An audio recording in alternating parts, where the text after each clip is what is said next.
Ve a comprar la despensa, me dijo mi nuera, con esa sonrisa de hielo que ya conocía. Lleva mi coche, me insistió. Pero yo lo sabía con cada fibra de mi ser. Ella había mandado cortar los frenos. Sonreí, asentí, tomé las llaves de su sedán plateado, y en un silencio que lo decía todo, se las entregué a su propia madre. Esa noche todo cambió. Una llamada, un estruendo, y la verdad cruda y metálica rompió el silencio de mi casa. Hay momentos donde el tiempo se detiene y sabes que la vida de alguien o la tuya pende de un hilo. El mío fue en el garaje, debajo de un coche saboteado. Yo no iba a morir, pero alguien sí. Lo que hice después. El golpe que devolví no lo olvidarán jamás. Esta es la historia de cómo una mujer de 68 años se negó a ser una víctima y jugó a las cartas del destino de una manera que nadie, ni yo, pudo haber imaginado. Si estás viviendo un infierno silencioso dentro de tu propia casa, quédate hasta el final. Lo que aprendí puede salvarte la vida. Hay momentos en la vida donde el tiempo se detiene, donde el corazón late tan fuerte que lo puedes escuchar en tus oídos. Ese momento llegó para mí una noche de octubre en el garaje de mi propia casa, la casa que construí ladrillo por ladrillo junto a Javier, mi difunto esposo, hace ya 40 años. La casa donde crié a mi hijo, Ricardo, la casa que, de pronto, se sentía como una fría prisión. Me llamo Elena, tengo 68 años, y esa noche descubrí que mi nuera, Lorena, quería verme muerta. Eran las 11 de la noche, todos dormían, yo no. Llevaba meses sin poder dormir bien, el sueño se me escapaba como agua entre los dedos. Estaba vestida con mi bata azul desgastada, esa que Javier me regaló en nuestro último aniversario. Mis manos temblaban un poco mientras sostenía una linterna pequeña que había encontrado en el cajón de la cocina. 6 horas antes, Lorena, mi nuera, me había pedido un favor con esa sonrisa suya que ya no me engañaba, esa sonrisa que usaba como una máscara. Suegra, me dijo, mientras se pintaba las uñas de rojo sangre en mi sala, necesito que vayas al supermercado mañana temprano. Lleva mi coche. El tuyo está tan viejo que da pena, ¿no crees? Además, el mío tiene aire acondicionado, te hará bien. Algo en sus ojos brilló y no era amabilidad, era algo frío, calculado. ¿Tu coche? Le pregunté sorprendida. Lorena jamás me dejaba tocar nada suyo, ni su ropa, ni sus perfumes, mucho menos su auto. Sí, me respondió con desdén, yo no lo voy a necesitar. Las llaves están en la mesita de la entrada. Y siguió pintándose las uñas como si nada, como si no me acabara de ofrecer algo que jamás en la vida me ofrecería. Ahí se encendió una alarma en mi cabeza. Esa vocecita que a veces ignoramos por no querer parecer paranoicas, pero yo ya había aprendido a escucharla. Había aprendido a base de golpes, humillaciones y lágrimas tragadas en silencio durante 3 años. Esa noche, cuando todos roncaban, bajé al garaje. Mis pies descalzos sintieron el cemento frío. El garaje olía a aceite y encierro. El coche de Lorena, un sedán gris plateado que presumía como si fuera un Mercedes aunque en realidad lo había comprado a crédito con el dinero que yo les presté.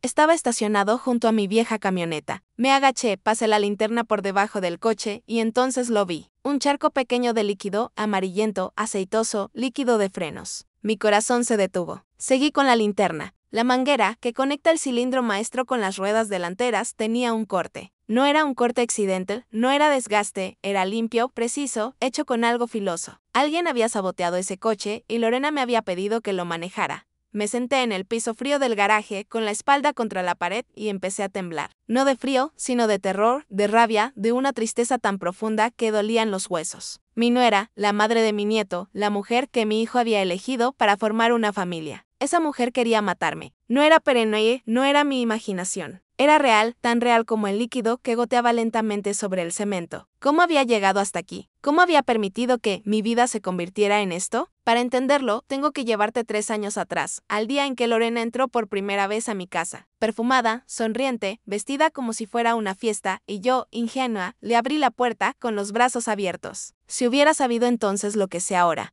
habría cerrado esa puerta con llave y tirado la llave al fondo de un pozo. Pero no lo hice, y así comenzó mi descenso al infierno. Antes de continuar con lo que pasó después de ese descubrimiento en el garaje, antes de contarte cómo jugué mis cartas y devolví el golpe, necesito que entiendas algo. Esta historia es real, y si te ha tocado vivir algo parecido, quédate hasta el final. Lo que hice después cambió todo, ahora sí, volvamos al principio. 3 años antes de esa noche en el garaje, yo era otra mujer. No digo que fuera completamente feliz. Javier, mi esposo, había muerto 5 años atrás de un infarto fulminante mientras regaba las bugambilias del jardín. Cayó entre las flores moradas que tanto amaba. Murió haciendo lo que le gustaba, decían las vecinas para consolarme, pero yo me quedé sola, con una casa demasiado grande y un silencio que dolía. Tenía 63 años entonces, cabello canoso que me recogía en un chongo sencillo y arrugas que había ganado honestamente, trabajando, criando a mi hijo, cuidando a mis padres hasta su último aliento. Mi cuerpo ya no era el de una joven, pero tampoco estaba acabada. Caminaba todas las mañanas al mercado, cocinaba, limpiaba mi casa de arriba abajo. Tenía mi rutina, mi paz. Javier me dejó bien acomodada, la casa valuada en 4,5 millones de pesos, un terreno en Cuernavaca que heredó de sus padres, valuado en casi 3 millones.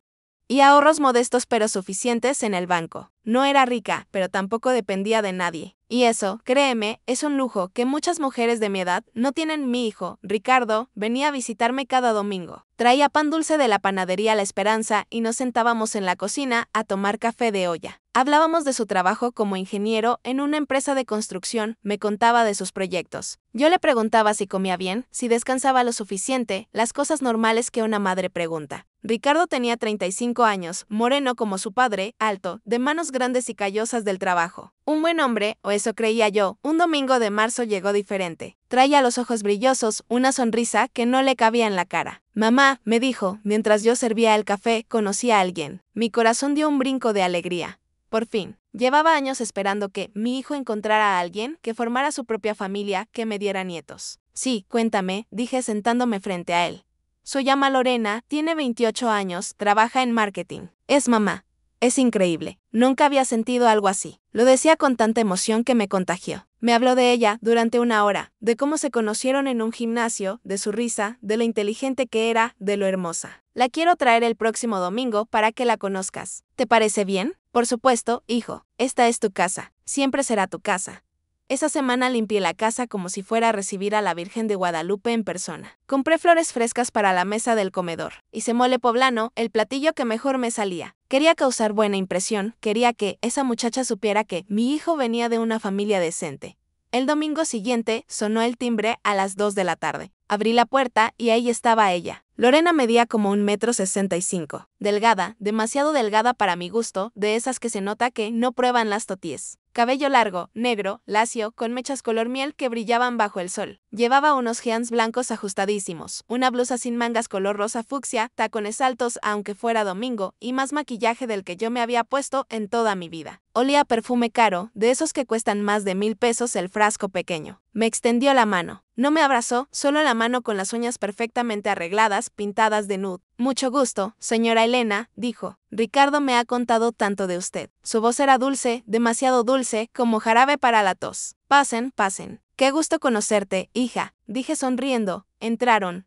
Lorena recorrió la sala con la mirada. Vi cómo sus ojos se posaban en cada detalle, los muebles de madera que Javier y yo compramos hace 30 años, las cortinas bordadas a mano que hizo mi suegra, las fotos familiares en marcos de plata sobre el trinchador, el cuadro de la última cena en la pared principal. ¡Qué casa tan tradicional!, dijo, tradicional. No dijo acogedora, no dijo bonita, tradicional como si fuera un museo polvoriento. Gracias, respondí sin entender si era un cumplido o no. Durante la comida, Lorena apenas probó el mole. Está muy picoso para mí, dijo sonriendo. Ricardo comió por los dos, elogiando mi sazón como siempre. Lorena hablaba mucho de su trabajo en una agencia de publicidad, de los clientes importantes que manejaba, de los eventos a los que iba. Nombraba marcas de ropa, restaurantes, lugares que yo ni conocía. En un momento, mientras yo recogía los platos, la escuché decirle a Ricardo en voz baja. Pero no tan baja, tu mamá debe sentirse sola en esta casa tan grande. ¿Nunca ha pensado en venderla y comprarse algo más pequeño? Se me heló la sangre, pero Ricardo respondió, mi mamá ama esta casa. Aquí está toda su vida. Claro, claro, dijo Lorena, solo digo que debe ser mucho trabajo mantenerla. Cuando se fueron, Ricardo me abrazó en la puerta. ¿Qué te pareció?, me preguntó. Debí decirle la verdad que algo en esa muchacha no me gustaba, que me parecía falsa, calculadora. Pero vi su cara de enamorado y no pude. Si tú eres feliz, hijo, yo soy feliz. Mentira. La primera de muchas mentiras que me diría a mí misma en los siguientes años. Los meses siguientes, Ricardo traía a Lorena cada vez más seguido. Ella seguía siendo amable, pero sus comentarios se volvían más filosos. Suegrita, ¿no te cansas de vivir sola en esta casota? Ricardo me contó que tu esposo te dejó bien acomodada. Qué suerte, ¿no? Esta zona ya no es lo que era. Hay colonias mucho más bonitas ahora. Y yo, como tonta, sonreía y no decía nada. Un día la encontré sola en mi recámara.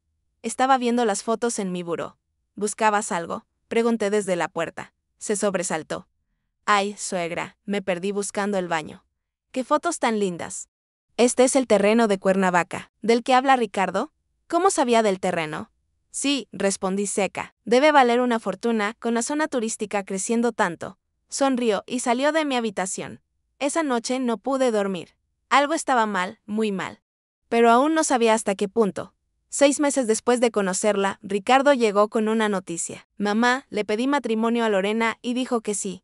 Debí llorar de alegría. En cambio, sentí un peso en el estómago. Felicidades, hijo, dije abrazándolo. Pero por dentro. Una vocecita me gritaba, cuidado, cuida a tu hijo, cuida tu casa. No le hice caso a esa voz y ese fue mi segundo gran error. Porque lo que vino después fue peor de lo que jamás pude imaginar. La boda se convirtió en mi primera gran derrota. Lorena llegó un martes por la tarde a mi casa sin avisar. Traía una carpeta gruesa llena de papeles, revistas y una sonrisa que ya no intentaba disimular su ambición. Suegra, necesitamos hablar de la boda, dijo sentándose en mi sala como si fuera suya. Yo estaba preparando agua de Jamaica. Me sequé las manos en el delantal y me senté frente a ella. Claro, hija. Cuéntame qué tienen planeado. Abrió la carpeta. Sacó fotos de salones de fiestas que parecían palacios, menos con nombres en francés que ni entendía. Vestidos que costaban lo que yo ganaba en 6 meses cuando trabajaba. Mira, dijo con un brillo en los ojos, esto es lo que queremos, un jardín en Cuernavaca con vista al valle, 200 invitados, cena de 5 tiempos, mariachi y banda, barra libre premium y... Obviamente, mi vestido tiene que ser de la boutique Casa Real. Empezó a mencionar números, 50,000 pesos para el salón, 80,000 para la comida, 40,000 para el vestido, 20,000 para las flores, 30,000 para la música. Lorena. La interrumpí, eso suma más de 200,000 pesos. 320,000, para ser exactos, corrigió sin inmutarse. Es una inversión, solo nos casamos una vez, ¿verdad? Me quedé callada, procesando. Ricardo y yo pensamos que, como madre del novio, tú podrías contribuir con los gastos principales. Es tradición, ¿no? Además, Ricardo es hijo único. Esta sería tu única oportunidad de ver a tu hijo casarse. Ahí estaba la manipulación, el chantaje emocional envuelto en palabras bonitas. Lorena. 320,000 pesos es mucho dinero, pero tú lo tienes, suegra. Ricardo me contó de tus ahorros. No te estamos pidiendo que vendas la casa ni nada así. Solo que nos apoyes en este momento tan importante. Se inclinó hacia adelante. Además, piensa en los nietos. Pronto te daremos nietos. ¿No quieres que tu hijo tenga un recuerdo hermoso de su boda? Usó a mis futuros nietos como arma, y funcionó. Déjame pensarlo, dije con la voz quebrada. Claro. Pero necesitamos apartar el lugar esta semana, si no, lo perdemos. Se fue, dejando la carpeta sobre la mesa como si ya supiera que yo iba a ceder. Esa noche hablé con Ricardo por teléfono. Hijo, tu novia vino a hablar de la boda. Lo sé, mamá. Mira, sé que es mucho dinero. Pero Lorena tiene razón. Es una vez en la vida y yo no gano suficiente todavía para pagar todo eso. Mis ahorros apenas alcanzan para el enganche de un departamento. Ya están viendo departamentos. Sí. Queremos independizarnos pronto. No podemos vivir de arrimados. Arrimados. Como si yo fuera la dueña de una casa de huéspedes. Ricardo. Tú jamás serás arrimado en mi casa. Esta es tu casa. Lo sé, mamá, pero tengo 35 años. Necesito mi propio espacio, mi propia familia. Escuché ruido de fondo, la voz de Lorena. No entendí qué decía, pero el tono era urgente. Mamá, tengo que colgar. Entonces, ¿sí nos vas a ayudar con la boda? Suspiré. Sí, hijo, los voy a ayudar. Gracias. Mamá, te quiero. Colgó antes de que yo pudiera responder. Al día siguiente fui al banco. Saqué 320,000 pesos de mis ahorros. El dinero que Javier y yo juntamos con tanto esfuerzo. El dinero que era mi colchón para emergencias, para mi vejez, para no depender de nadie. Se lo entregué a Lorena en un sobre. Esperaba un abrazo, un gracias sincero, algo. Lo que recibí fue, perfecto, suegra. Ya era hora. Casi perdemos el lugar, y guardó el sobre en su bolsa Gucci, sin siquiera abrirlo para verificar. La boda fue en junio, en un jardín hermoso de Cuernavaca, tal como Lorena quería. Ella se veía radiante, con su vestido blanco entallado. Ricardo, nervioso pero feliz, con su traje gris Oxford. Yo llevaba un vestido azul marino que compré en el tianguis. Gastaba demasiado en la boda, no iba a gastar más en mi ropa. Durante la ceremonia lloré, pero no de alegría. Lloré porque veía a mi hijo prometiendo su vida a una mujer que solo veía números donde debía haber amor. Lloré porque sabía en lo profundo de mi corazón que esto terminaría mal. En la recepción, Lorena no me presentó con su familia como mi suegra. Me presentó como Elena, la mamá de Ricardo, como si yo fuera un accesorio, una figura secundaria. Su madre, doña Teresa, era una mujer humilde, chaparrita, morena, con las manos ásperas del trabajo. Limpiaba casas para vivir. Se notaba que había hecho un esfuerzo enorme para pagar su vestido sencillo y sus zapatos. Mucho gusto, señora Elena, me dijo con una sonrisa genuina. Qué bonita boda, ¿verdad? Yo no pude aportar mucho. Pero mi hija se ve feliz y eso es lo que importa. Me cayó bien inmediatamente. Ella sí tenía humildad, sí tenía corazón. Lorena casi no le dirigió la palabra en toda la fiesta. La sentó en una mesa del fondo, lejos de la mesa principal. Doña Teresa no se quejó. Solo observaba a su hija con orgullo y tristeza mezclados. La boda terminó. Los novios se fueron. De luna de miel a Cancún, 5 días en un hotel todo incluido, que por supuesto también salieron de mis ahorros, aunque eso Ricardo nunca me lo pidió directamente. Lorena lo mencionó de pasada, sería lindo tener luna de miel, pero bueno, con los gastos de la boda.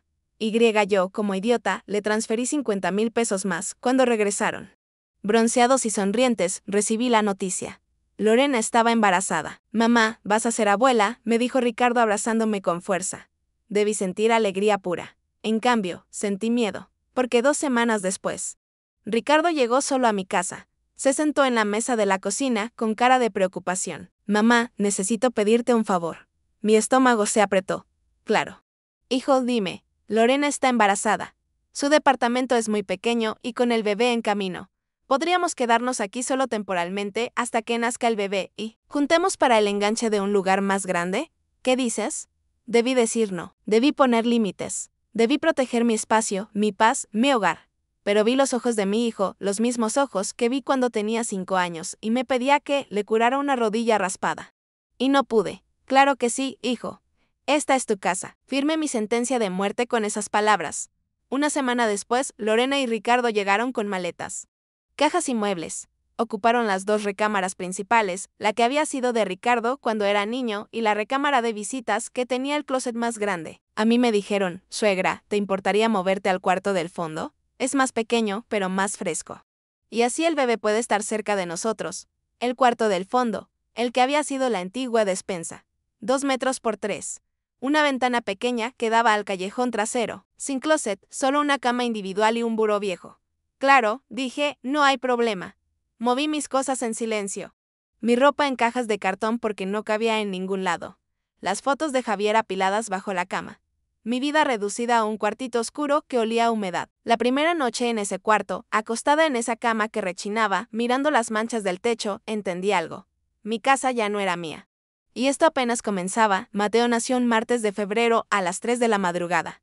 Yo estaba en la sala de espera del hospital con un suéter viejo y el cabello recogido en una trenza despeinada. Ricardo entraba y salía de la sala de parto, pálido, nervioso, apretando su celular como si fuera un salvavidas. Después de 8 horas de labor, escuché el llanto. Ese llanto agudo que anuncia vida nueva. Ricardo salió con los ojos rojos. Es un niño, mamá, un niño hermoso. Lo abracé. En ese momento, todo lo demás desapareció. Iba a ser abuela, tenía un nieto. Me dejaron pasar a verlos. Lorena estaba en la cama, sudorosa, despeinada, pero con esa sonrisa triunfante de quien acaba de ganar algo importante. Cargaba un bulto pequeño envuelto en una cobija azul. Ven, suegra, conoce a Mateo. Me acerqué. Vi esa carita arrugada, roja, los ojitos cerrados, los puñitos apretados. Mi corazón se derritió. Hola, mi amor, susurré. Bienvenido al mundo. Lorena me lo puso en los brazos. Pesaba casi nada. Olía a talco y a milagro. Vas a ayudarme mucho con él, ¿verdad, suegra? Dijo Lorena con voz cansada. Porque yo no sé nada de bebés y Ricardo trabaja todo el día. Debí escuchar la alarma en esas palabras, pero estaba hipnotizada mirando a mi nieto. Claro que sí, hija, para eso estoy. No sabía que acababa de firmar un contrato de esclavitud. Los primeros días fueron hermosos. Mateo lloraba, comía, dormía. Yo ayudaba con lo que podía, calentaba biberones, lavaba su ropita, arrullaba al bebé cuando Lorena necesitaba descansar. Pero la luna de miel duró una semana. Una noche Mateo no paraba de llorar. Eran las 2 de la mañana. Yo estaba en mi cuartito del fondo tratando de dormir cuando escuché golpes en mi puerta. Elena, Elena, despierta. Abrí. Lorena estaba ahí en pijama de satén rosa, con el bebé llorando en brazos y una expresión de furia. No para de llorar. Yo no puedo más. Tú tienes experiencia. Tú criaste a Ricardo. Quédatelo. Me puso al bebé en los brazos y se fue a su recámara. Cerró la puerta con seguro. Me quedé ahí en el pasillo oscuro con mi nieto berreando, sin entender qué acababa de pasar. Lo llevé a mi cuartito. Le cambié el pañal, estaba sucio. Le preparé un biberón, tenía hambre. Lo arrullé durante 1 hora hasta que se durmió en mis brazos. A las 5 de la mañana, cuando por fin lo dejé en su cunita y me metí a mi cama, apenas pude cerrar los ojos antes de que sonara mi alarma. Tenía que levantarme a preparar el desayuno. Esa fue la primera noche, pero no la última. Se convirtió en rutina. Lorena me despertaba cada noche. Elena, el bebé, y yo, como autómata, me levantaba. Cambiar pañales o preparar biberones, arrullar. Lavar montañas de ropa de bebé que nunca se acababan, esterilizar mamaderas. Limpiar el cuarto del bebé que Lorena ensuciaba y nunca recogía. Durante el día, mientras Mateo dormía, Lorena veía televisión, se pintaba las uñas. Hablaba por teléfono con sus amigas, salía a tomar aire y regresaba 3 horas después con bolsas de ropa nueva. Yo cocinaba, limpiaba, lavaba, planchaba, cuidaba al bebé. Ricardo salía a las 7 de la mañana y regresaba a las 8 de la noche. Llegaba cansado, derrotado, con los hombros caídos. Cenaba lo que yo le dejaba tapado en la estufa, besaba a Mateo dormido y se metía a su recámara. Un domingo intenté hablar con él. Hijo, necesito que hablemos. Estaba sentado en la sala, viendo el fútbol con el volumen bajo para no despertar al bebé. Dime, mamá. Me senté a su lado, busqué las palabras correctas. Ricardo, yo encantada ayudo con Mateo. Es mi nieto y lo amo, pero siento que estoy haciendo todo. Lorena no se levanta en las noches, no cambia pañales, no cocina. Yo entiendo que tuvo un parto difícil, pero ya pasaron 3 meses y mamá, por favor, me interrumpió sin mirarme. Lorena tiene depresión postparto. El doctor lo dijo. Bueno, no oficialmente, pero ella lo siente. Está muy sensible y yo no puedo dejar el trabajo. Con el bebé, los gastos se triplicaron. Si me pongo a discutir con ella, me va a volver loco. Tú tienes experiencia. Tú sabes cómo es esto. Solo te pido, ayúdanos un poco más. Solo un poco más hasta que ella se sienta mejor. Un poco más.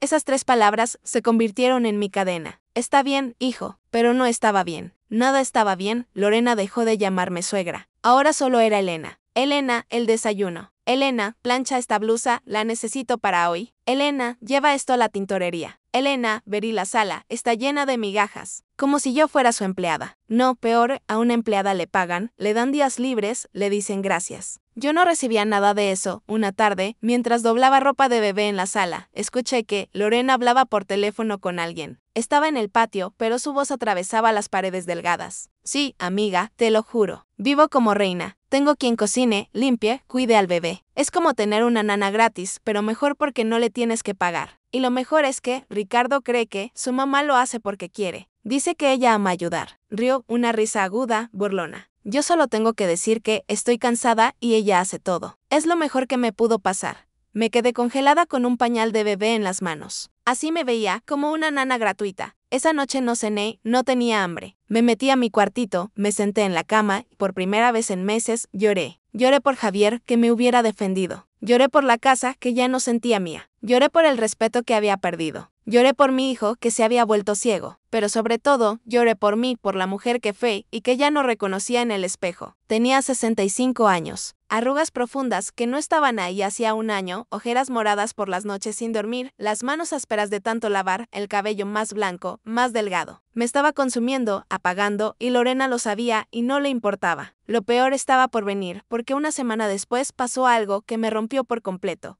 Hay humillaciones que duelen en el momento y hay humillaciones que te marcan para siempre. La mía llegó un sábado de julio. Hacía calor, de esos calores pegajosos donde hasta respirar cuesta trabajo. Yo estaba en la cocina preparando agua de horchata cuando escuché que tocaban el timbre. Lorena gritó desde su recámara, Elena, abre, es mi hermana. Me sequé las manos en el delantal y fui a abrir. Jimena, la hermana de Lorena, era una versión más joven y más arreglada de ella. 22 años, cabello rubio oxigenado, pestañas postizas, jeans rasgados que probablemente costaban más que mi ropa entera del mes. Hola, dijo sin sonreír, masticando chicle. Entró sin esperar invitación. Adelante, pasa, dije al aire porque ya había pasado. Lorena bajó las escaleras. Llevaba un vestido blanco corto, tacones, maquillaje perfecto como si fuera una fiesta y no estar en casa un sábado por la tarde. Hermana. Se abrazaron como si no se hubieran visto en años, cuando Jimena había estado ahí la semana pasada. Ricardo estaba en la sala jugando con Mateo en el piso. El bebé reía mientras su papá le hacía caras chistosas. Las hermanas se sentaron en el sillón. Yo volví a la cocina, pero desde ahí escuchaba todo. La puerta estaba abierta y ellas hablaban alto, como si yo no existiera, o peor, como si no importara que escuchara. ¿Y cómo van las cosas?, preguntó Jimena. Bien, bien, ya nos estamos acomodando aquí, respondió Lorena. ¿Y tu suegra no te fastidia vivir con ella? Silencio. Un silencio pesado que me hizo detener el cuchillo con el que cortaba limones. Mira, dijo Lorena con voz casual, es complicado, pero al final funciona. Ven, te la presento bien. Escuché pasos. Mi corazón latía rápido. Salí de la cocina, limpiándome las manos en el delantal. Lorena señaló hacia mí como si señalara un mueble. Hermana, ella es Elena. Vive aquí porque no tiene a dónde ir. Le damos techo y comida, nos ayuda con la casa y con el bebé. Hizo una pausa. Sonrió. Aunque la verdad ya es una carga, pero bueno, Ricardo es muy noble y no quiere dejarla sola. El mundo se detuvo. No tenía a dónde ir. Le daban techo. Una carga. Esta era mi casa, la casa que construí con mi esposo, la casa por la que pagué cada ladrillo, la casa donde los estaba alojando a ellos. Miré a Ricardo. Estaba ahí, a 5 metros. Escuchó todo. Esperé. Esperé que se levantara, que defendiera a su madre, que pusiera a su esposa en su lugar. Pero Ricardo solo bajó la mirada, apretó a Mateo contra su pecho y no dijo nada.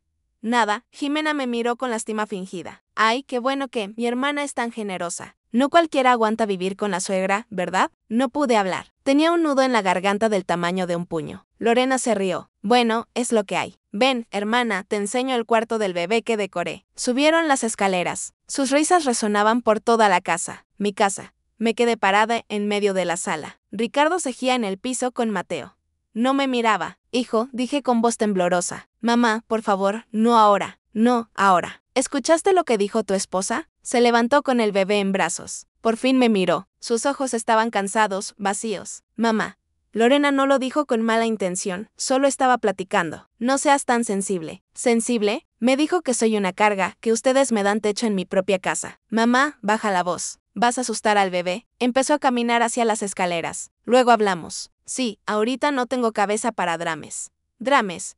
Mi dolor era drama para él. Se fue, me dejó ahí parada, sola. Entré a mi cuartito del fondo, cerré la puerta, me senté en la cama y me tapé la boca con ambas manos para no gritar. Por primera vez en mi vida, sentí odio. Odio real, hirviéndome en las venas. Esa noche no salí a cenar. Lorena ni siquiera preguntó por mí. Jimena se quedó hasta tarde. Escuché sus risas, su música, el tintineo de copas de vino. A las 11 de la noche, cuando todo quedó en silencio, salí. Tenía sed. Necesitaba agua. Pasé frente a la recámara de Lorena y Ricardo. La puerta estaba entreabierta. Escuché la voz de Ricardo. ¿Era necesario decir eso frente a tu hermana? ¿Decir qué? Lorena sonaba aburrida. Lo de mi mamá. ¿Qué es una carga? Ay, Ricardo, no exageres. Fue una broma. No sonó como broma, pues tu mamá es muy delicada, todo le ofende. Además, es verdad, ya no es joven, no aporta nada, solo gasta agua, luz, comida. Es mi mamá, Lorena. Yo soy tu esposa, la madre de tu hijo. ¿A quién vas a priorizar? Silencio. Exacto, continúa ella. Mira, yo no digo que la corras, pero tampoco puedes defenderla todo el tiempo. Ella tiene que entender su lugar aquí, su lugar en su propia casa. Me alejé antes de escuchar más.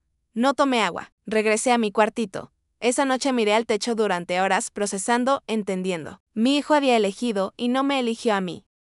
Los días siguientes fueron mecánicos. Yo hacía mi rutina como robot. Cocinar, limpiar, cuidar al bebé. No hablaba más de lo necesario. Una semana después, fui a buscar algo en mi closet. Bueno, en las cajas, donde guardaba mi ropa en el cuartito. Quería ponerme las arracadas de oro blanco que Javier me regaló en nuestro 25 aniversario. No me las ponía cejido, eran especiales, pesadas, elegantes, con pequeños diamantes incrustados. Me costó años convencerlo de comprármelas. Son muy caras, decía él. Pero en nuestro aniversario apareció con la cajita azul y los ojos brillosos. Te lo mereces todo, mi amor. Abrí mi joyero, un cofrecito de madera que Javier me hizo a mano. Las arracadas no estaban. Revisé de nuevo. Saqué todo, los anillos de mi mamá, la cadena de mi primera comunión, los aretes baratos del tianguis, pero las arracadas de oro blanco no estaban. Valían 45,000 pesos. Las había tasado el año pasado. El corazón me latió fuerte. Revisé debajo de la cama, en las cajas, en cada rincón del cuartito. Nada. Solo había una explicación. Alguien las tomó, salí del cuarto. Lorena estaba en la sala pintándose las uñas mientras veía una novela. Mateo dormía en su corralito. Lorena, ¿has visto unas arracadas de oro blanco? Estaban en mi joyero. Ni siquiera levantó la mirada de sus uñas. No, yo no me meto en tus cosas. Estaban ahí hace 2 semanas y ahora no están. Levantó la vista. Sus ojos eran fríos como hielo. ¿Me estás acusando de ladrona? No, yo solo pregunto. Ricardo, gritó. Ricardo, ven. Mi hijo bajó las escaleras corriendo. ¿Qué pasa? Lorena se levantó. Ahora sí me miraba con furia teatral. Tu madre me está acusando de robarle sus arracadas. No, yo no dije eso. Empecé. Si lo dijiste, me preguntaste si las había visto, insinuando que yo las tomé. ¿Crees que necesito robar tus joyas viejas? Se señaló las orejas, donde llevaba aretes de oro. Yo tengo mis propias cosas y de mejor calidad. Lorena, tranquila, dijo Ricardo. Mamá, ¿qué pasó? Hijo, me faltan las arracadas que me regaló tu papá, las de oro blanco. Las guardaba en mi joyero y ya no están. Ricardo suspiró. Esa clase de suspiro que te dice que ya perdiste antes de empezar. Mamá, tal vez las moviste y no te acuerdas o las guardaste en otro lado. Ricardo, yo sé dónde guardo mis cosas. Entonces, ¿qué estás diciendo? ¿Que Lorena las robó? Yo no dije eso, pero lo estás insinuando, dijo Lorena cruzándose de brazos. ¿Sabes qué? Esto es el colmo. Yo aquí tratándote bien, dándote tu espacio, y tú me acusas de ladrona. No lo voy a tolerar, mamá. Ricardo me tomó del hombro. Discúlpate con Lorena. El mundo se volvió borroso. ¿Qué? Discúlpate. No puedes andar acusando a la gente sin pruebas. Mantengamos la paz. Sí, la paz. Siempre la paz, aunque fuera a costa de mi dignidad. Miré a Lorena. Ella sonreía, apenas una sonrisa de victoria. Tragué saliva. Disculpa, Lorena, no quise insinuar nada. Más te vale, respondió. Y volvió a sentarse a pintarse las uñas. Subí a mi cuartito, cerré la puerta, me senté en el piso y algo dentro de mí murió ese día. La Elena sumisa, la Elena que toleraba, la Elena que confiaba. Esa mujer murió y en su lugar nació algo nuevo, algo silencioso, algo peligroso, una mujer que ya no tenía nada que perder. Los meses pasaron como agua turbia, espesa, pesada. Yo seguía mi rutina de zombie. Levantarme a las 6, preparar el desayuno, cuidar a Mateo, limpiar, cocinar, lavar, acostarme tarde, dormir poco, repetir. Lorena cada vez me trataba peor. Ya ni siquiera disimulaba. Elena, esto está frío, hazlo de nuevo. Elena, planchaste mal esta camisa. ¿Estás ciega o qué? Elena, el bebé huele a sucio. ¿No lo bañaste hoy? Y yo callaba, obedecía como perro amaestrado. Ricardo casi no estaba. Salía antes del amanecer y regresaba cuando Mateo ya dormía. Los fines de semana se enterraba en su recámara con pretextos de trabajo atrasado. Mi hijo se estaba escondiendo de mí, de la realidad de su propia cobardía. Un martes de noviembre, Mateo tenía fiebre. Nada grave, pero lloraba sin parar. Lorena se había ido al salón de belleza, dejándome con el bebé enfermo. Si empeora, llévalo al doctor, me ordenó antes de salir. Llama a Ricardo para que pague la consulta. Pasé la mañana arrullando a mi nieto. Le puse compresas de agua tibia en la frente. Le di su medicina. Poco a poco la fiebre bajó y se quedó dormido en mis brazos. Lo llevé a su cunita, pero antes de salir del cuarto, recordé que Lorena me había pedido que buscara el termómetro digital. Debe estar en mi buró, había dicho. Entré a su recámara. La cama sin hacer, ropa tirada por todos lados, botellas de perfume caro sobre el tocador, bolsas de tiendas departamentales en las esquinas.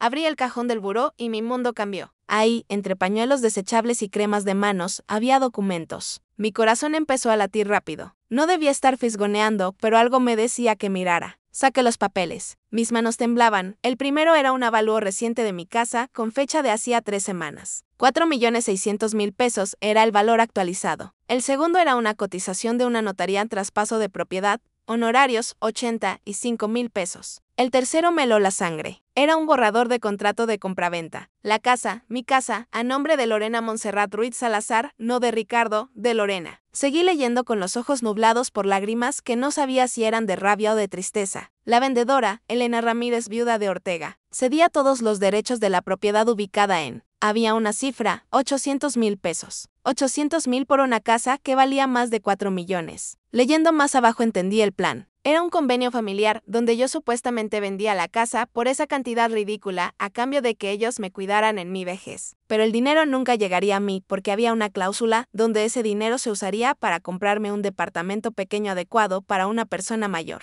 Traducción, me quitarían mi casa, me darían un departamentito barato y se quedarían con la diferencia. Y con el terreno de Cuernavaca, ni se molestaron en hacer borrador. Había una nota escrita a mano por Lorena, terreno en Cuernavaca. Vender directamente después. Valuado en 2.8 millones. Buscar comprador directo para evitar impuestos. Sentí que el piso se movía bajo mis pies. Saqué mi celular. Con manos temblorosas, fotografié cada documento, cada página, cada nota. Guardé todo exactamente como estaba. Cerré el cajón, salí de la recámara, fui a mi cuartito, me senté en la cama, miré las fotos en mi teléfono una y otra vez. No era paranoia, no era mi imaginación. Lorena quería robarme todo, mi casa, mi terreno, mi patrimonio. Y lo peor, Ricardo tenía que saberlo porque esos documentos no se hacen solos. Había que ir a la notaría, pedir avalúos, firmar cotizaciones. Mi hijo estaba en el plan o era tan cobarde que dejaba que su esposa hiciera lo que quisiera. No sé cuál de las dos opciones dolía más. Esa noche, cuando Ricardo llegó del trabajo, lo esperé en la cocina. Lorena estaba arriba bañando a Mateo. Hijo, necesitamos hablar. Mamá, estoy cansado. ¿Puede esperar? No, no puede esperar. Se sentó frente a mí con cara de fastidio, como si yo fuera un trámite pendiente. Ricardo, ustedes planean quedarse aquí para siempre. Dudó. Mamá, no empieces con eso. Respóndeme. ¿Cuánto tiempo más van a vivir aquí? Suspiró. Se talló los ojos. La verdad, mamá, no lo sé. Los departamentos están carísimos. Con el bebé, los gastos son muchos. Estamos ahorrando. Pero, ¿y qué pasa con esta casa? ¿Qué pasa con ella? Es muy grande para mí sola, ¿no crees? Levantó la vista. Sus ojos brillaron con algo. Esperanza, alivio. Bueno, sí, Lorena y yo hemos estado pensando en eso. Esta casa es demasiado grande para una sola persona, y con los gastos de mantenimiento, la luz, el agua. Su inclinó hacia adelante. Mamá, hemos pensado que tal vez sería bueno que la vendieras. Ahí estaba, sin anestesia. Venderla. Sí. Y con ese dinero podrías comprarte un departamento pequeño, algo cómodo, sin escaleras, más seguro para ti. Y lo que sobre lo podrías invertir o guardar para tu vejez. Nosotros podríamos independizarnos también. Sería bueno para todos. Hablaba rápido, como si lo hubiera ensayado, como si fueran palabras de Lorena, saliendo de su boca. ¿Y ustedes qué harían? ¿Buscaríamos una casa propia o un departamento más grande? No lo sé. Aún no lo hemos decidido. Mentiroso. Mentiroso, cobarde. Ya veo, dije con voz tranquila. Demasiado tranquila. ¿Y cuándo pensabas decirme esto? Te lo estoy diciendo ahora, mamá. No es una orden, solo es una sugerencia para que lo pienses. Sonreí. Una sonrisa que no llegó a mis ojos. Lo voy a pensar, hijo. Se relajó. Gracias, mamá. Sabía que lo entenderías. Se levantó y subió las escaleras. Me quedé sentada en la cocina. En la cocina, donde preparé miles de comidas para él, donde curé sus rodillas raspadas cuando era niño, donde celebramos sus cumpleaños, sus graduaciones, sus triunfos. Y ahora me pedía que me fuera. Esa noche no dormí. Miré al techo, pensé, calculé, planeé. Porque algo se rompió dentro de mí esa noche. La Elena que perdonaba, la Elena que confiaba, la Elena que ponía a su familia por encima de todo. Esa mujer murió y en su lugar nació una mujer que había aprendido la lección más dura, cuando te quitan todo. Lo único que te queda es la astucia. Y yo, que había sido tonta por 3 años, estaba lista para dejar de serlo. Lorena y Ricardo querían jugar sucio. Perfecto. Yo les enseñaría cómo se juega cuando una mujer mayor decide que ya no tiene nada que perder. Porque ellos cometieron un error fatal, subestimaron a la vieja. Al día siguiente desperté diferente. No más sumisa, no más callada, no más idiota. Pero tampoco iba a confrontarlos directamente. Eso sería un error. Lorena era manipuladora profesional. Ricardo estaba bajo su control. Si los enfrentaba, me harían quedar como la suegra amargada, la vieja loca, la que causa problemas. No, tenía que ser inteligente. Desayuné con ellos como si nada. Sonreí. Serví el café. Le di a Mateo su papilla, mientras Lorena revisaba su celular y Ricardo leía el periódico. ¿Pensaste en lo que hablamos ayer, mamá? Preguntó Ricardo, sin levantar la vista del periódico. Sí, hijo, me parece razonable. Déjame averiguar algunas cosas primero. Precios de departamentos, esas cosas. Lorena levantó la vista de su teléfono. Me miró con sorpresa, apenas disimulada. En serio, suegra. Qué bueno que lo veas con madurez. Te va a hacer bien un cambio. Sonreí. Sí, hija, tienes razón. Casi me atraganto con mi propia falsedad, pero funcionó. Lorena volvió a su teléfono satisfecha. Esperé a que ambos salieran, Ricardo al trabajo, Lorena a su clase de yoga que nunca se perdía. Me quedé sola con Mateo. Lo puse en su corralito con sus juguetes y saqué mi celular. Busqué un número que no marcaba desde hacía años. Estela, mi comadre, mi amiga de más de 40 años. Nos conocimos cuando nuestros hijos estaban en la primaria. Ella había sido abogada. Se jubiló hace 5 años, pero seguía siendo la mujer más aguda que conocía. El teléfono sonó 3 veces. Bueno, Estela, soy Sole. Elena, qué milagro. Hace meses que no sé de ti. ¿Cómo estás? Mi voz se quebró. Necesito tu ayuda. Silencio al otro lado. Luego, con voz seria, ¿qué pasó? No puedo hablar por teléfono. ¿Puedes venir? Voy para allá. Estela llegó una hora después. Alta, delgada, con el cabello corto y blanco, lentes de pasta gruesa y esa mirada que siempre veía más allá de las palabras. Nos sentamos en el pequeño jardín trasero que nadie usaba. Mateo dormía su siesta. Le conté todo, cada detalle, desde la boda hasta los documentos en el buró. Estela no me interrumpió, solo escuchaba asintiendo de vez en cuando, con la mandíbula cada vez más apretada. Cuando terminé, hubo un silencio largo. Hija de la chingada, dijo finalmente. Estela nunca decía groserías. Eso me mostró qué tan enojada estaba. No sé qué hacer, Estela. Es mi hijo, pero me está traicionando. Tu hijo es un cobarde. Perdóname que te lo diga así, pero es la verdad. Esa mujer es una estafadora, y tu hijo es su cómplice, o es tan idiota que no ve lo que está pasando frente a sus narices. ¿Qué hago? Estela se puso los lentes de nuevo. Su mirada era dura, calculadora. La mirada de la abogada que fue. Primero, esa casa está a tu nombre, ¿verdad? Sí. Javier me la dejó solo a mí en su testamento. Y el terreno de Cuernavaca también. Perfecto. Entonces tienen que obligarte a firmar y ahí está tu poder. Se inclinó hacia adelante. Elena, escúchame bien. Lo que están planeando es fraude patrimonial. Están tratando de despojarte de tu patrimonio usando manipulación. Si lo logran y después te arrepientes, podrías demandar y ganar. Pero para eso necesitas pruebas. Tengo fotos de los documentos. Excelente. Pero necesitamos más.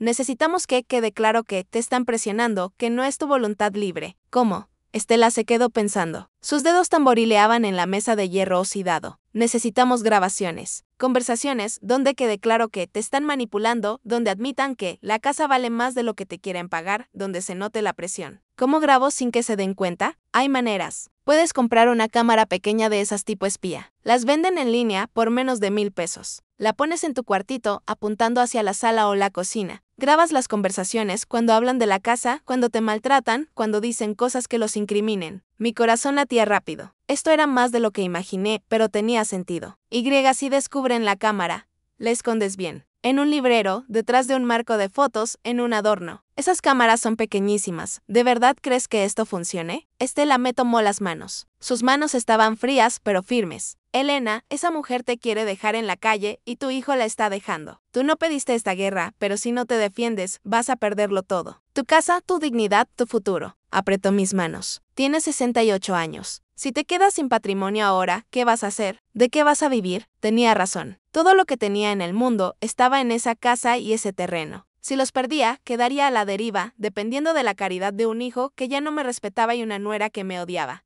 Está bien, dije. Lo haré. Estela sonrió. Así se habla. Ahora actúa normal. Sigue tu rutina. Que crean que estás considerando vender. Mientras tanto, documenta todo. Y después vemos. Tal vez con las pruebas los podamos confrontar y negociar, o tal vez tengas que echarlos de tu casa, porque es tu casa, Elena, no de ellos. Y tienen que recordarlo. Nos abrazamos. Sentí que recuperaba un pedazo de mí misma que había perdido. Gracias, comadre. Para eso estamos. Y Elena, ten cuidado. Si esa mujer es capaz de robarte tu casa, es capaz de cualquier cosa. No sabía qué tan ciertas eran esas palabras hasta semanas después Estela se fue. Yo actué como si nada hubiera pasado. Esa tarde compré la cámara en línea, 890 pesos. Llegó 3 días después en un paquete pequeño. La instalé escondida en un portarretratos que tenía en una repisa de la sala. Desde ahí se veía perfectamente la cocina y la sala, y tenía un micrófono sensible que captaba conversaciones a varios metros. Empecé a grabar. La primera semana no capté mucho, solo conversaciones mundanas, Lorena quejándose del tráfico, Ricardo hablando de su trabajo.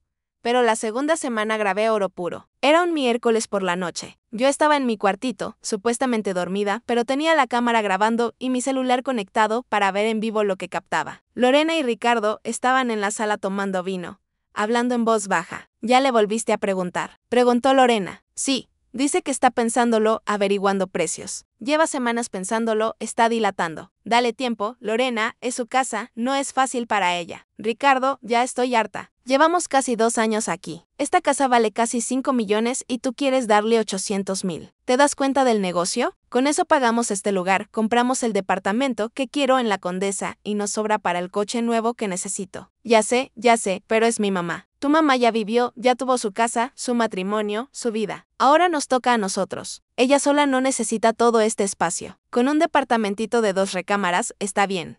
¿Y si se niega? Hubo un silencio. Luego la voz de Lorena, fría como cuchillo. Entonces la presionamos más. Le hacemos la vida imposible hasta que firme. Total, ¿qué va a hacer? ¿Corrernos? Si nos corriera se quedaría sola y ¿sabes qué? Le tiene pánico a la soledad. Mi estómago se retorció. No sé, Lorena, se me hace muy bajo. Ay, Ricardo, no seas ingenuo. Así funciona el mundo. Los listos se aprovechan de los tontos. Tu mamá tuvo suerte de casarse con tu papá que le dejó todo esto. Ahora nos toca a nosotros. Supongo que tienes razón. Claro que tengo razón. Solo necesitamos que firme. Después ya ni va a poder reclamar. El traspaso será legal. Y si se arrepiente, ¿qué va a hacer? ¿Demandarnos? ¿Con qué dinero? No tiene para un abogado. Se rieron los dos. Apagué el celular. Las manos me temblaban tanto que casi se me cae. Los tenía confesando su plan, admitiendo que querían estafarme. A la mañana siguiente, le mandé el video a Estela. Me llamó una hora después. Elena, esto es perfecto. Con esto podemos demostrar intención de fraude. Si llega a juicio, tú ganas. Pero hizo una pausa. Ten mucho cuidado. Esa mujer es peligrosa y no sabemos hasta dónde es capaz de llegar. Debí escucharla. Debí tener más cuidado, porque lo que Lorena planeó después casi me cuesta la vida. Pasaron 2 semanas más. Yo seguía grabando, actuando normal, sonriendo cuando debía, callando cuando me insultaban, pero por dentro algo había cambiado. Ya no era la misma. Lorena notó que yo no cedía con lo de la casa. Cada vez que Ricardo sacaba el tema, yo decía, estoy averiguando, dame más tiempo. Y eso la estaba desesperando, empecé a notar cosas raras. Lorena salía más seguido. A veces volvía con bolsas de compras, otras veces llegaba con olor a cigarro, aunque ella no fumaba. Una tarde, 3 días antes del incidente del garaje, escuché una conversación que me heló la sangre. Yo estaba en mi cuartito, ellos en la sala. La cámara grababa todo. Ya no puedo esperar más, decía Lorena con voz tensa. Tu madre tiene que firmar esas escrituras o vamos a buscar otra manera. ¿Qué otra manera? Preguntó Ricardo con voz cansada. No sé, pero algo se nos tiene que ocurrir. Llevamos 2 años viviendo aquí, 2 años aguantándola. Y ahora que estamos a punto de conseguir lo que queremos, se hace la difícil. Lorena, dale tiempo, la voy a convencer. Tiempo. Ya perdimos suficiente tiempo. Hubo un silencio. Luego ella continuó con voz más baja. Necesitamos que ella se sienta vulnerable, que entienda que nos necesita, que sin nosotros estaría perdida. ¿Qué propones? Ya veremos. Pero algo tiene que pasar para que entienda. No escuché más. Mi corazón latía demasiado fuerte. Algo tiene que pasar. ¿Qué significaba eso? Al día siguiente, Lorena salió temprano. Le dijo a Ricardo que iba al ginecólogo. Pero algo en mi instinto me decía que era mentira. Esperé media hora. Luego tomé un taxi y la seguí. El taxi se detuvo 2 calles atrás del suyo. La vi entrar a un taller mecánico en una zona fea de la ciudad. No era el taller donde siempre llevaban el coche. Era un lugar pequeño, sucio, con rejas oxidadas. Lorena entró. Habló con un hombre. No pude escuchar qué decían. Pero vi cómo sacaba dinero de su bolsa. Billetes, muchos. Los conté después en mi mente. Calculé unos 5,000 pesos. El hombre tomó el dinero, asintió. Lorena sonrió. 10 minutos después salió. Se fue en su coche. Yo me quedé ahí en el taxi con un mal presentimiento que me quemaba el estómago. ¿Volvemos, señora?, preguntó el taxista. Sí, a casa. Esa noche no dormí. Le di vueltas a lo que había visto. ¿Por qué Lorena le pagó a un mecánico turbio? Que le pidió 2 días después, un jueves. Sucedió, yo estaba en la cocina preparando la comida. Lorena bajó las escaleras, llevaba un vestido amarillo, tacones, maquillaje perfecto, como si fuera una fiesta. Suegra, me dijo con una sonrisa extraña. Necesito que me hagas un favor. ¿Qué necesitas? Mañana temprano necesito que vayas al supermercado. Se acabó todo, y necesitamos comprar despensa para la semana. Claro, voy en la mañana. No, espera, quiero que lleves mi coche. Me quedé helada con el cuchillo en la mano. ¿Tu coche? Sí, el tuyo está muy viejo. Da pena. Además, el mío tiene aire acondicionado y va a hacer calor mañana, te hará bien. Lorena nunca me prestaba su coche. Decía que yo manejaba mal, que era muy lenta, que rayaría su pintura. Y ahora me lo ofrecía. No te preocupes, Lorena, mi camioneta está bien. Insisto, suegra. Usa el mío. Yo no lo voy a necesitar mañana. Voy a quedarme en casa todo el día. Las llaves están en la mesita de la entrada. Había algo en su voz, algo forzado, algo falso. Me miraba fijamente, como esperando mi respuesta. Bueno, está bien. Gracias, sonrió. Una sonrisa que no llegó a sus ojos. Perfecto, entonces mañana temprano te vas en mi coche. Sí, sí. Se fue. La escuché subir las escaleras, hablar con Ricardo, reírse. Yo me quedé en la cocina, con un nudo en el estómago que crecía y crecía. Algo estaba mal. Muy mal. Esa noche no pude dormir. Me quedé acostada mirando el techo, repasando la conversación, el taller mecánico, el dinero, la insistencia de Lorena para que usara su coche. A las 11 de la noche, cuando todo estaba en silencio, me levanté. Me puse mi bata azul, tomé la linterna pequeña de mi cuartito, bajé las escaleras sin hacer ruido. El garaje estaba oscuro. Olía a aceite y humedad, encendí la linterna. Iluminé el coche de Lorena, un sedán gris plateado, limpio, reluciente, su orgullo. Me agaché, pasé la luz por debajo del coche y lo vi. Un charco pequeño, amarillento, aceitoso, líquido de frenos. Mi corazón dejó de latir. Me acerqué más. Seguí la luz por las mangueras que conectan el cilindro maestro con las ruedas. La manguera del freno delantero izquierdo tenía un corte limpio, preciso, hecho con algo filoso. No era desgaste, no era accidente, era sabotaje. Me senté en el piso frío del garaje. Mi espalda contra la pared, las piernas temblorosas. Lorena había mandado cortar los frenos de su propio coche y me había insistido en que lo usara yo. Las piezas encajaron en mi cabeza como un rompecabezas macabro. Si yo salía en ese coche mañana. Temprano, si iba al supermercado que estaba a 20 minutos, si tomaba la carretera que tiene esa bajada empinada, los frenos fallarían, me estrellaría, probablemente moriría y parecería un accidente. Pobre señora Elena, dirían, tan mayor. No debió estar manejando. ¡Qué tragedia! Lorena quedaría limpia. Tendría testigos. Yo le presté mi coche para ayudarla. ¿Cómo iba a saber que los frenos fallarían? ¡Qué horror! Y Ricardo heredaría todo, la casa, el terreno, todo. Y Lorena lo controlaría todo a través de él. Era el plan perfecto. Casi perfecto. Porque cometió un error. Me subestimó. Pensó que yo era una vieja tonta que haría lo que le dijera sin cuestionar. Pero yo ya no era esa mujer. Me levanté del piso del garaje. Mis piernas todavía temblaban, pero mi mente estaba clara, fría, calculadora. Lorena quería jugar con la muerte. Perfecto. Yo le enseñaría cómo se juega. Subí a mi cuartito, saqué mi celular. Abrí mi lista de contactos, busqué un número que no había usado en meses, Doña Teresa, la madre de Lorena. Esa mujer humilde que limpiaba casas para sobrevivir, que Lorena trataba con desprecio, que sentó al fondo en la boda, marqué el número. 3 timbres. 4, bueno. La voz somnolienta de Doña Teresa. Doña Teresa, soy Elena, la suegra de su hija. Disculpe que la llame tan tarde. Elena, ¿pasó algo? ¿Está bien, Mateo? Todos están bien. Discúlpeme por molestarla a esta hora, pero necesito pedirle un favor para mañana. Claro, dígame. Verá. Tengo una cita médica mañana temprano, muy temprano, a las 7 de la mañana. Mi camioneta se descompuso y Lorena me prestó su coche. Pero usted sabe que yo manejo muy mal. Mentí con voz dulce. ¿Podría usted llevarme? ¿Le pagaría la gasolina? Ay, señora Elena. Claro que sí, no se preocupe. ¿A qué hora paso por usted? A las 6:30 estaría perfecto. Y doña Teresa, una cosa más. Lorena me dijo que mejor usara su coche para que usted no gastara gasolina de su carro. ¿Qué le parece si pasa por las llaves y lo usa usted? Así no gasta. Hubo una pausa. ¿Mi hija le prestó su coche a mí? El dolor en su voz me partió el corazón. Lorena nunca le prestaba nada a su propia madre. Sí. Ella está muy ocupada mañana y no lo va a necesitar. Sería un favor para mí también. Me sentiría más segura yendo con usted en un coche con buen aire acondicionado. Bueno. Si usted dice que ella está de acuerdo, completamente, le dejaré las llaves en la mesita de la entrada. Toque el timbre y yo le abro. Todos estarán dormidos todavía. ¿Está bien, señora Elena? Ahí estaré. Gracias. Doña Teresa. Que descanse. Colgué. Me senté en la cama. Mis manos todavía temblaban, pero ahora era diferente. No era miedo. Era algo más oscuro, más frío. ¿Qué acababa de hacer? Le acababa de dar las llaves del coche saboteado a la madre de Lorena. Si doña Teresa salía en ese coche mañana, los frenos fallarían. Ella tendría el accidente que Lorena planeó para mí. Me lleva las manos a la cara. ¿Era yo capaz de esto, de usar a una mujer inocente como peón? Pero doña Teresa no iba a morir. Me dije. Yo llamaría a la policía antes, les diría sobre el sabotaje, mandaría las fotos, las grabaciones, todo. Esto era solo para exponer a Lorena, para que quedara claro que ella cortó esos frenos para matarme a mí, o a quien fuera que manejara ese coche. Esa era la pregunta que la destruiría. Me acosté en la cama. No dormí en toda la noche. Solo esperé a que amaneciera. A que llegara el día que cambiaría todo para siempre.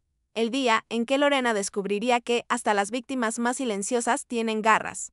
Esa noche fue la más larga de mi vida. Me quedé acostada. En mi cama, con los ojos abiertos, mirando las sombras que la luz de la calle proyectaba en el techo. Mi mente era un torbellino. ¿Qué había hecho? ¿Realmente iba a dejar que doña Teresa subiera a ese coche? Pero entonces recordaba las humillaciones, los insultos, el plan para robarme mi casa. Y ahora esto, intentar matarme. Lorena cruzó una línea. Ya no era solo dinero, era mi vida. A las 5 de la mañana, me levanté. Me vestí con un pantalón de mezclilla viejo y una blusa gris. Me recogí el cabello. Mis manos seguían temblando. Bajé a la cocina, puse café. Necesitaba estar alerta. Saqué mi celular, busqué el número de Estela, escribí un mensaje. Comadre, si no sabes de mí en las próximas horas. Hay un sobre amarillo escondido bajo el colchón de mi cama. Ahí está todo, los documentos, las grabaciones, las fotos. Entrégalo a la policía. No envié el mensaje todavía. Solo lo dejé listo. A las 6:15, escuché ruidos arriba. Lorena se estaba levantando. Mi corazón latía como tambor. Escuché sus pasos en las escaleras. Entró a la cocina. Llevaba una bata de satén rosa, el cabello suelto, sin maquillaje aún. Buenos días, suegra. Qué temprano te levantaste. Buenos días. Lorena, no pude dormir bien. Se sirvió café. ¿Ya vas a ir al súper? Sí, en un ratito. En mi coche, ¿verdad? Sus ojos me taladraban buscando algo. Sospecha, duda. Sí. Gracias por prestármelo. Sonrió. De nada. Maneja con cuidado. Esas calles en la mañana están peligrosas. El cinismo en su voz me dio náuseas. Lo haré. Se fue, subió de nuevo a su recámara, a las 6:30 exactas sonó el timbre. Me asomé por la ventana. Era doña Teresa. Llegó en su coche viejo. Un Tsuru blanco lleno de abolladuras. Abrí la puerta antes de que tocara el timbre de nuevo. Buenos días, doña Teresa, susurré. Buenos días, señora Elena. Traía un suéter tejido, pantalones de poliéster, zapatos cómodos. El rostro cansado de quien ha trabajado toda su vida. Le entregué las llaves del coche de Lorena. Aquí están. El coche está en el garaje. Muchas gracias por hacer esto. Doña Teresa tomó las llaves como si fueran de oro. Sus ojos brillaron. De verdad. Mi hija dijo que podía usar su coche. Mentí directamente, mirándola a los ojos. Sí, me lo dijo anoche, que no habría problema. Es que ella nunca me presta nada, ni siquiera me invita a su casa cuando vienen a visitarme al rancho. El dolor en su voz me partió. Pero ya era tarde para arrepentirme. Bueno, hoy sí. Vamos, el coche está por aquí. La llevé al garaje. Abrí la puerta. Ahí estaba el sedán gris plateado, brillando bajo la luz débil de la mañana. Doña Teresa lo miró con admiración. ¡Qué coche tan bonito! Sí, tiene aire acondicionado y todo. Le abrí la puerta del conductor. Ella subió con cuidado, como temiendo ensuciar algo. ¿Y usted dónde va a ir, señora Elena? Mentí de nuevo. Cambio de planes. Una vecina me va a llevar, pero aproveche el coche. Vaya donde necesite. ¿Está segura? Completísima. Solo traiga las llaves de regreso más tarde. Doña Teresa arrancó el motor. Sonrió. Una sonrisa genuina de niña que recibe un regalo inesperado. Gracias, señora Elena.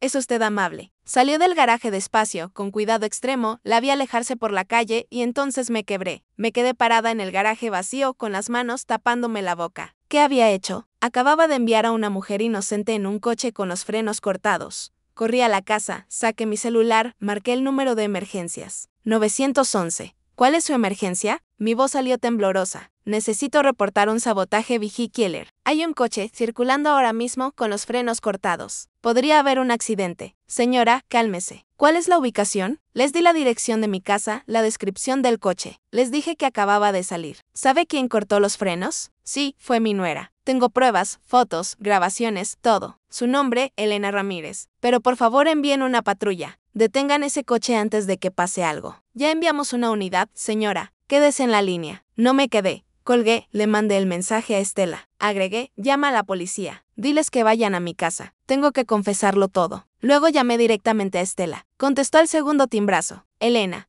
¿qué pasa? Le conté. Todo entre sollozos, entre respiraciones entrecortadas. Ay, Dios mío, dijo Estela. Elena, cálmate. Hiciste lo correcto llamando a la policía. Ahora quédate donde estás. Voy para allá. Pero antes de que pudiera responder, escuché gritos arriba. ¿Dónde están las llaves de mi coche? Lorena bajó las escaleras corriendo, el cabello alborotado, los ojos desorbitados. Elena, ¿dónde están las llaves de mi coche? Se las di a tu mamá. Se quedó congelada, pálida. ¿Qué? Tu mamá vino por mí para llevarme al médico. Le di las llaves de tu coche como me dijiste. Yo nunca dije eso. Era para que tú lo usaras. Su voz era histeria pura, pánico real. ¿Por qué te alteras tanto, Lorena? Es solo un coche. No, no, no. Se llevó las manos a la cabeza. Necesito hablarle. Necesito detenerla. Sacó su celular, marcó. Lo puso en altavoz sin darse cuenta. Bueno, la voz de doña Teresa se escuchaba tranquila, feliz incluso. Mamá, ¿dónde estás? Voy en tu coche, mi hija. Qué bonito está. Elena me lo prestó. Voy de camino. Para el coche ahora. ¿Qué? ¿Por qué los frenos? El coche tiene un problema con los frenos. Hubo un silencio. Luego la voz de doña Teresa, ya no tan tranquila. ¿Qué dices? Para el coche, mamá usa el freno de mano. No yo hice el pedal. Y entonces escuchó un grito, el sonido de llantas chirriando, el estruendo metálico de un impacto y después silencio. El teléfono seguía conectado. Se escuchaba el claxon atascado, gente gritando a lo lejos. Lorena se quedó congelada. El celular cayó de su mano. Ricardo bajó corriendo. ¿Qué pasó? ¿Qué son esos gritos? Lorena no podía hablar, solo miraba el celular en el piso. Yo lo recogí. Hablé con voz clara. Doña Teresa, ¿me escucha? Nada, solo el claxon y sirenas acercándose. Volteé a ver a Lorena. Sus ojos estaban llenos de lágrimas de horror. ¿Tú cortaste los frenos? Dije. No era pregunta, era afirmación. Los cortaste para matarme a mí, pero tu mamá subió al coche. Ricardo me miró sin entender. ¿De qué hablas? Pregúntale a tu esposa, porque llevó su coche a un taller en la zona industrial hace 3 días. Pregúntale cuánto dinero le pagó al mecánico. Pregúntale por qué insistió tanto en que yo usara su coche hoy. Lorena se dejó caer en el sillón. Lloraba, gritaba. No, no era para ella, era para ti. Se suponía que eras tú. El silencio fue absoluto. Ricardo la miraba como si fuera una desconocida. ¿Qué dijiste? Lorena se dio cuenta de lo que acababa de confesar. Se tapó la boca, pero ya era tarde. En ese momento llegó la policía. 2 patrullas, 4 oficiales tocaron la puerta con fuerza. Policía, abran. Les abrí. Yo hice la llamada. ¿Usted es Elena Ramírez? Sí. Necesitamos hablar con todos los presentes. Hubo un accidente automovilístico y tenemos un reporte de sabotaje intencional. Señalé a Lorena. Ella cortó los frenos. Yo tengo pruebas.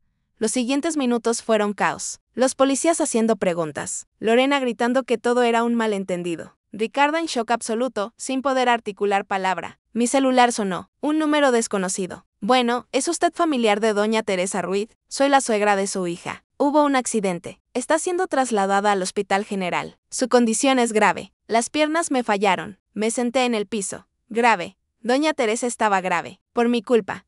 El hospital olía a desinfectante y desesperación. Yo estaba sentada en una silla de plástico duro en la sala de espera. Mis manos temblaban, mi cabeza daba vueltas. La policía nos había pedido que fuéramos todos al hospital. Lorena iba en una patrulla esposada, llorando histérica. Ricardo iba en otra, sin esposas, pero con la mirada perdida de quien acaba de ver su vida desmoronarse. Yo fui con Estela, que llegó justo cuando nos estaban subiendo a los coches policiales. Yo la llevo, les dijo a los oficiales, mostrando su credencial de abogada jubilada. Es mi representada. En el coche, Estela no me juzgó, solo me tomó la mano. ¿Hiciste lo que tenías que hacer para sobrevivir?, me dijo. Pero yo no me sentía como sobreviviente, me sentía como asesina. Llevábamos 2 horas esperando. Los médicos no salían, no había noticias. Ricardo estaba sentado en el otro extremo de la sala. No me miraba, no miraba a nadie, solo tenía los ojos clavados en el piso. Lorena estaba en un cuarto aparte, con 2 policías vigilándola. Un doctor salió finalmente. Traía los ojos cansados detrás de sus gafas empañadas. Familiares de doña Teresa Ruiz. Me levanté. Ricardo también. Yo soy la suegra de su hija, dije con voz quebrada. ¿Y usted? Soy el esposo de su hija, respondió Ricardo. El doctor suspiró. La señora Ruiz sufrió traumatismo cráneoencefálico severo, fractura de costillas y hemorragia interna. Está en cirugía ahora mismo. Su condición es crítica. Las próximas horas son decisivas. Sentí que me ahogaba. ¿Va a vivir? No lo sabemos todavía. Estamos haciendo todo lo posible. Se fue dejándonos con el silencio más pesado del mundo. Me senté de nuevo. Las lágrimas corrían por mis mejillas sin que pudiera detenerlas. Estela me abrazó. No es tu culpa, Elena. Pero sí lo era. Yo le había dado las llaves. Yo la había enviado en ese coche. Aunque mi intención era exponer a Lorena, aunque había llamado a la policía, yo había jugado con una vida humana. Y ahora doña Teresa estaba muriendo por mi venganza. Un detective llegó 1 hora después. Se llamaba Detective Gómez. Hombre de unos 50 años, con bigote gris y mirada penetrante. Señora Ramírez, necesito su declaración. Me llevó a un cuartito. Estela entró conmigo. Le conté todo desde el principio, la boda, las humillaciones, el plan para robarme la casa, el taller mecánico, las llaves entregadas a doña Teresa. Le mostré las fotos de los documentos, las grabaciones, todo. El detective escuchaba sin interrumpir, tomaba notas.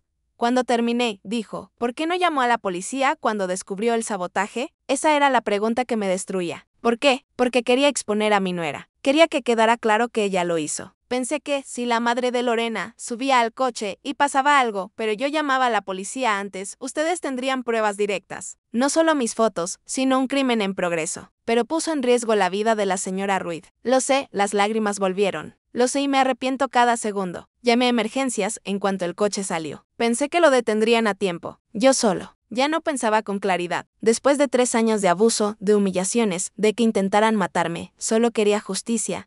El detective cerró su libreta. Lo entiendo, pero necesito que entienda que sus acciones tendrán consecuencias legales. Puso en peligro a otra persona, aunque fuera para exponer un crimen. ¿Me van a arrestar? Eso lo decidirá el Ministerio Público. Por ahora, quédese disponible. No salga de la ciudad.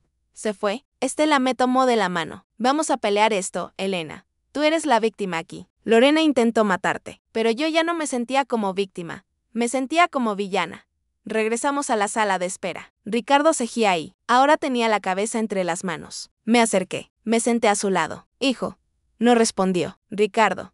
Mírame. Levantó la vista. Sus ojos estaban rojos, vacíos. ¿Es cierto? Preguntó con voz ronca. Todo lo que dijiste es cierto. ¿Lorena quería matarte? Sí. ¿Y tú? ¿Tú pusiste a su mamá en ese coche sabiendo que estaba saboteado? No podía mentirle. No más. Sí, pero llamé a la policía. Pensé que la detendrían antes de que pasara algo. Yo no quería que doña Teresa saliera herida. Solo quería que Lorena pagara por lo que hizo. Ricardo se cubrió la cara con las manos. Sus hombros temblaban. Esto es una pesadilla. Lo sé, hijo. Y lo siento. Siento no haberte dicho antes lo que estaba pasando. Siento haber dejado que llegara tan lejos. Yo también lo siento, mamá. Su voz se quebró completamente. Fui un cobarde. Te dejé sola, dejé que te maltratara, dejé que te usara. Y cuando planeó matarte, Dios mío. ¿Cómo no me di cuenta? Porque amabas a la persona equivocada. No, porque fui débil, porque elegí la paz falsa en vez de defender a mi madre. Nos quedamos en silencio. 2 personas rotas sentadas en una sala de hospital, esperando noticias de la tercera vida que habíamos destruido entre todos, 3 horas después. El doctor salió de nuevo. Familiares de doña Teresa Ruiz, corrimos hacia él. Sobrevivió la cirugía. Logramos detener la hemorragia y estabilizarla, pero sufrió daños severos. Fractura de cadera, 3 costillas rotas, contusión pulmonar. Y el traumatismo craneal. Todavía no sabemos si habrá secuelas neurológicas. ¿Pero va a vivir? Pregunté con voz desesperada. Sí, va a vivir, pero su recuperación será larga. Meses de terapia física. Posiblemente secuelas permanentes. Me dejé caer en una silla. El alivio y la culpa me golpearon al mismo tiempo. Doña Teresa iba a vivir, gracias a Dios iba a vivir, pero su vida nunca sería igual. Por mi culpa. El detective Gómez apareció de nuevo. Traía papeles en la mano, señora Ramírez. El mecánico confesó. Lorena Ruiz le pagó 8,000 pesos para cortar la línea de frenos de su vehículo. Hay registro de la transacción y mensajes de texto donde ella le dio instrucciones específicas. Mi estómago se revolvió. ¿Qué va a pasar con ella? Intento de homicidio calificado. Premeditado. Con las pruebas que tenemos, incluyendo su confesión accidental frente a testigos, está enfrentando entre 12 y 20 años de prisión. Miré a Ricardo, estaba pálido. ¿Y yo? Pregunté. El detective suspiró. Su caso es complicado. Técnicamente puso en peligro a otra persona. Pero lo hizo bajo estrés extremo como víctima de abuso prolongado y un intento de asesinato. Además, llamó a emergencias inmediatamente. El fiscal probablemente considere eso. Mi opinión personal es que no enfrentará cargos penales. Pero no puedo garantizarlo. Asentí. No importaba. Lo único que importaba era que doña Teresa viviera. ¿Y mi hijo Ricardo enfrenta cargos? No hay evidencia de que estuviera al tanto del plan de asesinato solo del fraude patrimonial, que es asunto civil, no penal. A menos que la señora Ramírez quiera presentar cargos. Miré a Ricardo, mi hijo, que había fallado, que había sido ciego, cobarde, egoísta, pero que también era mi hijo. No voy a presentar cargos contra él, dije. Ricardo me miró con los ojos llenos de lágrimas. Gracias, mamá. Pero, continué, quiero que salgan de mi casa. Tú y tu hijo. Tienen una semana para encontrar un lugar, asintió. No discutió, no suplicó. Lo entiendo, es lo justo. El detective se fue. Estela me abrazó. Hiciste lo correcto, susurró. Pero no me sentía bien. No me sentía victoriosa, solo me sentía cansada. Esa noche. Doña Teresa despertó, confundida, adolorida, pero viva. Le expliqué todo. Entre lágrimas le dije que su hija había cortado los frenos, que yo le había dado las llaves sabiendo eso, que había llamado a la policía, pero no a tiempo. Esperaba que me odiara. Que me gritara, que me culpara. En cambio, doña Teresa tomó mi mano con su mano vendada. Usted salvó mi vida, dijo con voz débil. No, yo casi la mato. No. Usted. Mi hija cortó esos frenos. Mi hija planeó un asesinato. Usted solo le dio vuelta a las cosas. Cerró los ojos. Yo sé qué clase de persona es Lorena.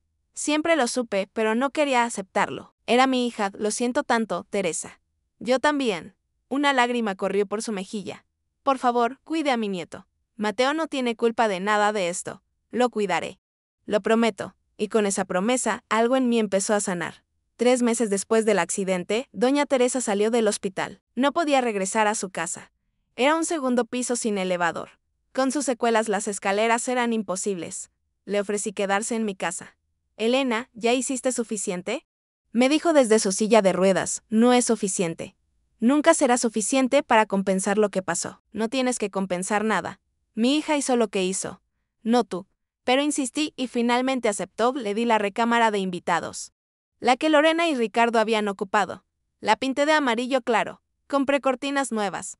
Puse una cama ortopédica que me costó 22,000 pesos, pero que doña Teresa necesitaba. Los primeros días fueron difíciles. Doña Teresa no podía bañarse sola, no podía vestirse sin ayuda. La cadera rota sanaba lento. Contraté a una enfermera para que viniera 3 veces por semana. Con mi dinero, el dinero que Lorena había querido robarme, doña Teresa lloraba a veces por las noches. La escuchaba desde mi cuarto. Lloraba por su hija, por su nieto que apenas veía. Por su cuerpo, que ya no respondía como antes. Una noche entré a su habitación, me senté en la orilla de su cama. ¿Quieres hablar? No hay nada que decir. Solo estoy triste. Mi hija va a estar en prisión por 12 años. Mi nieto va a crecer sin madre y yo. Ya voy a quedar coja para siempre. Los doctores dicen que voy a necesitar bastón el resto de mi vida. Tome su mano. Teresa, sé que nada de lo que diga va a cambiar lo que pasó. Pero quiero que sepas que no estás sola. Yo voy a cuidarte y juntas vamos a cuidar a Mateo. ¿Por qué eres tan buena conmigo, después de todo? Porque las dos somos madres que amamos a personas que nos fallaron y porque merecemos una segunda oportunidad de hacer las cosas bien. Lloró en mis brazos esa noche y algo entre nosotras sanó.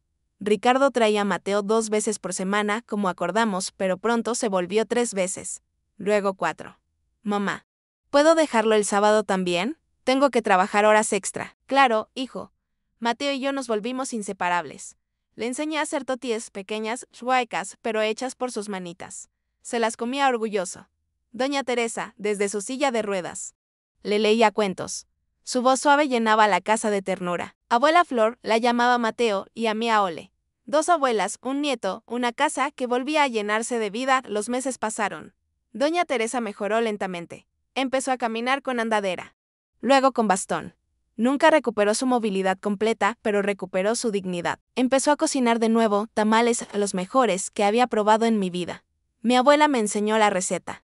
Me dijo mientras extendíamos las hojas de maíz. Decía que los tamales se hacen con amor o no se hacen. Los vendíamos los fines de semana en el mercado local. Tamales de Doña Flor y Doña Sole, decía el letrero que Mateo nos ayudó a pintar. No era para hacernos ricas, era para que Doña Teresa sintiera que aportaba. Que no era una carga.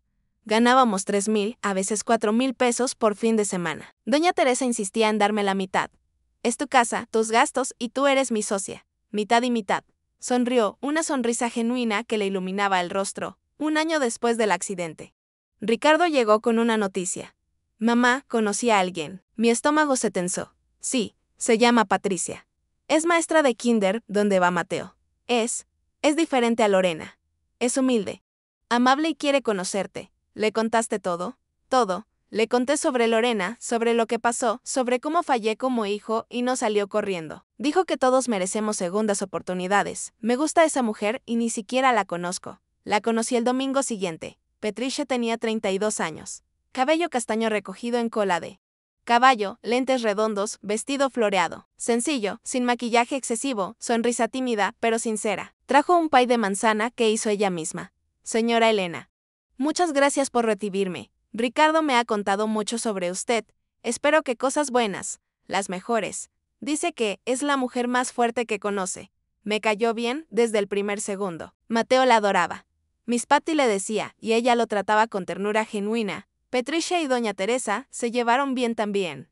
Hablaban de recetas, de telenovelas, de la vida. Vi a mi hijo mirar a Patricia con ojos diferentes, no con la obsesión enfermiza que tuvo por Lorena, sino con respeto, con gratitud, con amor verdadero. 6 meses después, Ricardo me pidió mi bendición para casarse. Mamá, no voy a cometer los mismos errores.